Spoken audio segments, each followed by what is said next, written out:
estamos começando mais um DNA e nesse programa de hoje a gente está dando continuidade ao tema empreendedorismo na gestão pública. Com tantas transformações, necessárias para o crescimento do nosso país, é muito importante que a gente discuta sobre o nosso próprio posicionamento e a nossa responsabilidade diante dessas mudanças. Para conversar sobre isso, nós estamos recebendo um gaúcho de Bagé. Ele é contabilista e graduado e pós-graduando em gestão pública e também em desenvolvimento territorial pela UERJ. Ele é membro do Conselho da Cidade, representa um núcleo acadêmico do Conselho e também da Câmara Técnica de Mobilidade Urbana. É um dos idealizadores da UAM, União das Associações do Município de Teresópolis, realizando um trabalho voluntário de gestão social com vistas a reorganizar e criar um movimento associativista diferenciado, com viés mais liberal e descentralizado, o que representa, inclusive, uma inovação no nosso Brasil, Eu estou recebendo, então, o gestor e consultor público Carlos Martins.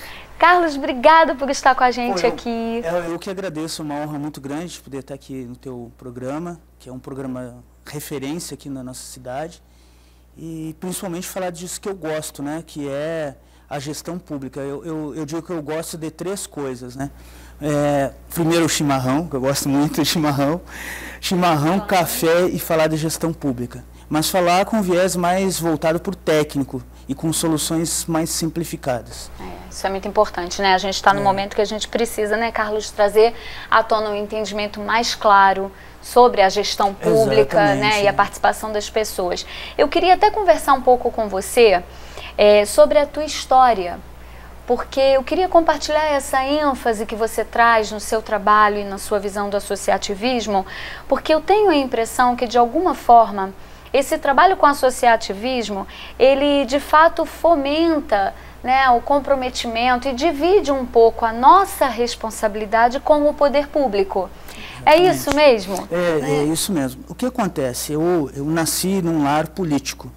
Meu avô era político, sempre envolvido com a política, o Brizola, não que eu concorde com o Brizola, mas o Brizola, quando ia a Bagé, ele ia na casa do meu avô. Ele conhecia meu avô há muitos anos.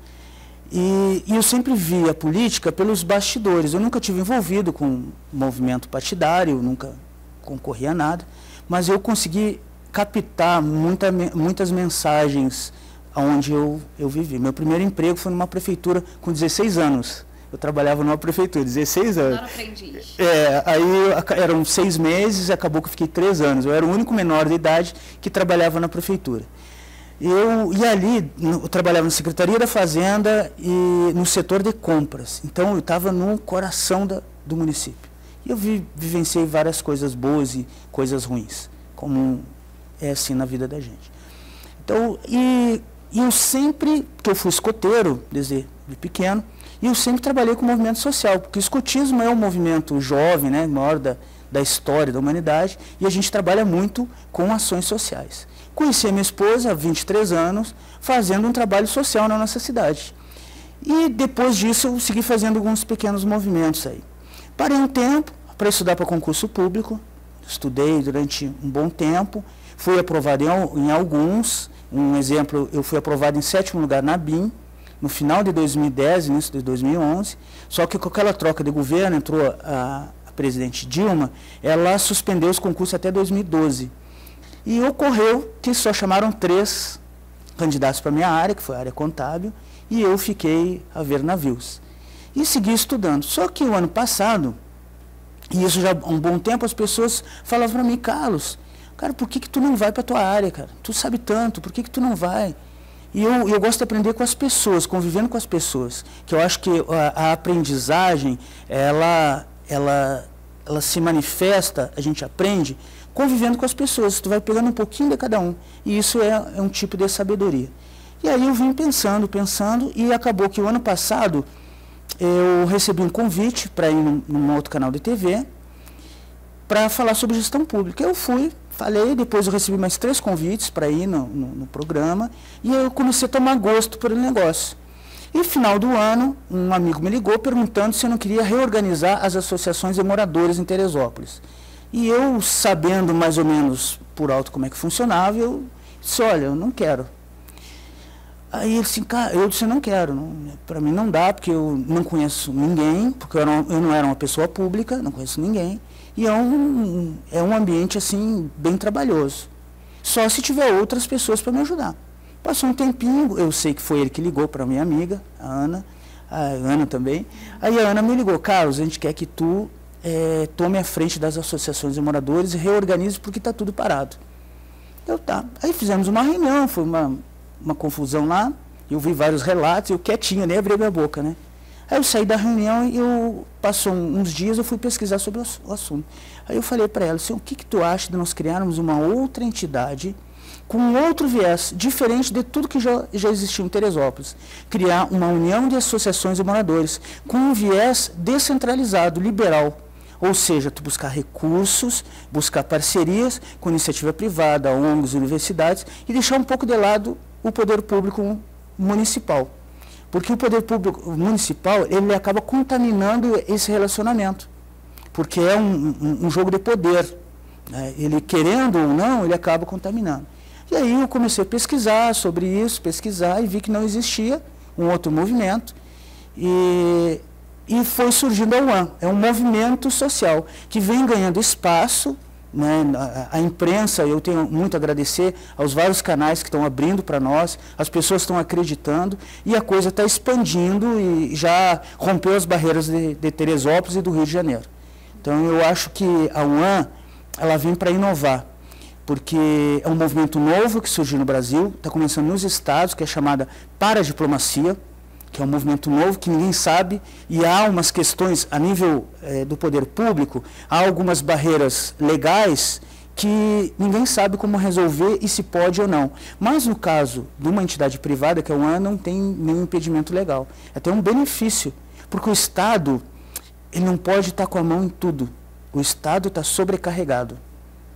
Inclusive há essa discussão aí, né? A gente está vivenciando um momento em que o Estado ele está tentando se reestruturar, né? Entender Exatamente. Qual é o tamanho real que ele pode ter, né? Isso, historicamente foi transferido para o Estado de uma forma muito sobrecarregada, de fato, né? A gente chama na literatura o Leviatã, que é aquele demônio dos mares, né? Isso é literatura, que é a mão grande do Estado, ele está em tudo. Só que o que acontece? O Estado foi se envolvendo com uma grande mãe, se envolvendo, e as demandas também aumentando. Só o que acontece é que os recursos são escassos. Não há dinheiro. E principalmente por causa da lei, né, a lei da responsabilidade fiscal, que é a lei 101 de 2000. Ela colocou limites para a administração pública. E principalmente é onde tudo acontece nos municípios, porque tudo acontece aqui. Tudo acontece, o município tem aquela proximidade, a gente passa pelos vereadores, né, o Poder Legislativo na rua, a gente conversa, a gente passa pelos prefeitos na rua, a gente não passa pelo governador do estado, pelo presidente da república. Não, é aqui no município, aqui onde tudo acontece. É interessante que você falou, né, sobre a questão do poder, mas de uma certa forma, quanto mais se fortalece os movimentos sociais, mais o Estado, de fato, ele é capaz de gerar de resultado, né? Eu acho que são estruturas mesmo que é a visão, né, do empreendedorismo, do desenvolvimento. Eu queria entender, né, com a sua visão técnica de gestão pública e com essa sua experiência já, né, com a UAN aqui em Teresópolis, que demandas específicas você consegue enumerar existentes em Teresópolis na gestão pública municipal? Na gestão pública municipal. O que eu vejo, depois a gente vai tratar mais especificamente sobre esse assunto, que Teresópolis ela não possui a missão, ninguém conhece, pelo menos eu nunca ouvi falar, da missão de Teresópolis, a visão de Teresópolis e os valores da nossa cidade. Todos nós temos, né, a visão, temos a missão e temos nossos valores. Eu, como gestor público, eu tenho uma missão, né, que é melhorar a qualidade de vida nos municípios. Essa é a minha visão como um consultor de gestão pública. Melhorar, dando consultoria, ajudando, fazendo um movimento com a UAN, que é um movimento de gestão social de maneira voluntária. Eu estou colocando em prática isso. Eu tenho uma visão, ou seja, daqui a um tempo mais eu ver uma população, uma comunidade com uma qualidade de vida melhor. E eu tenho os meus valores, que é a minha ética, que é o meu passado. É o que eu sempre costumo falar. o meu maior patrimônio é o meu passado. A maior alegria que eu tenho, eu falo para o meu filho, foi quando saiu lá o meu número, porque o concurso da BIM, ele é sigiloso, é o único concurso no Brasil que ele é sob grau de sigilo, não sai o nome da pessoa, nem dos inscritos, nem dos aprovados, é um número. E depois, durante o andar, aquele número muda para permanecer o sigilo. O meu maior orgulho é ter saído lá o meu número, no Diário Oficial da União, como aprovado na investigação social da BIM. Como disse o meu professor, eles viram a gente de cabeça para baixo, sacode para ver se sai alguma coisa. Então, esse é o meu valor, é a minha família e é o meu Deus, que é o que direciona todas as coisas. A gente sabe que Teresópolis é uma cidade repleta de potencialidades, né? Potencial extremamente vasto. Quais que você elencaria e que você considera assim que possam ser exemplos para o nosso espectador aqui de inspiração, de esperança?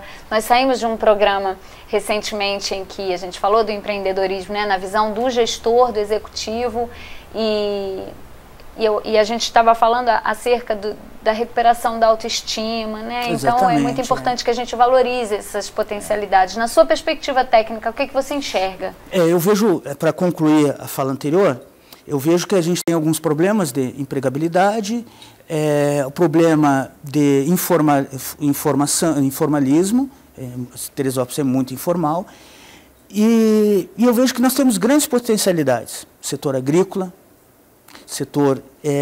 o setor de confecção, aliado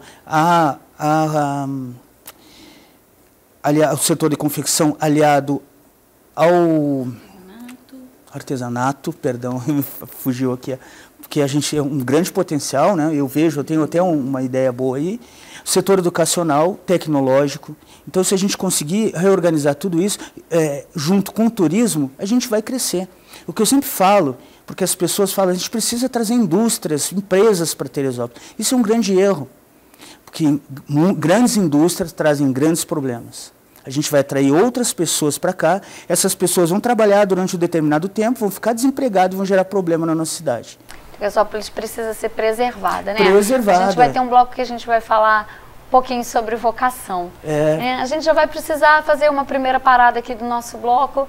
Nós estamos aqui batendo um papo com o gestor público, Carlos Martins. Já a gente volta, continua aí.